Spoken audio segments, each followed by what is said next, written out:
I'm Emily Hoffman. I'm the Ambulatory Chief Resident here at Monty for the Internal Medicine program, and I went to medical school at SUNY Downstate in Brooklyn.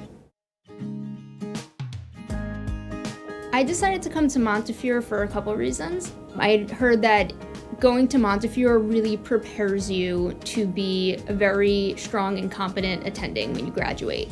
You get great clinical training at Montefiore, and that's really one of the main things that I wanted out of residency was like really good exposure to a lot of different pathology and really great training so that I felt prepared at the end of residency.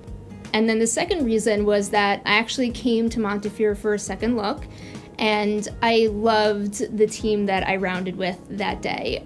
They were so welcoming. I remember specifically who the two interns were who took me with them on pre-rounds.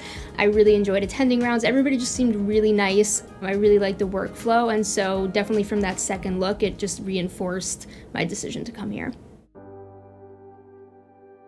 Thinking back, like one of the things I remember the most about COVID, especially during the peak, was that things would change so quickly, like day to day, week to week. You know, not just that like protocols and guidelines were changing so quickly, although that was part of it, but just things inside the hospital were changing so quickly in terms of like how us residents, you know, were staffing the floors and the units and, you know, what we had to do for patients and how we would be able to do that for patients.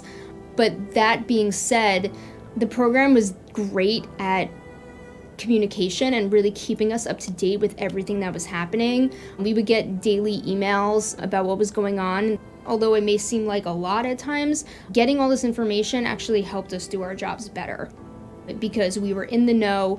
We knew as much as we could about what to expect, and it helped us show up to work every day and do the best we could for patients. But I think that it opened my eyes to what people can do when you're faced with like devastation and a pandemic and chaos. And when you're faced with these challenges, I think it just shows you that like all that you can do and pushes you further. I think I'm appreciative that I was able to help and be a part of it as a trainee, because I think that will definitely stay in my memory and have a lasting impact.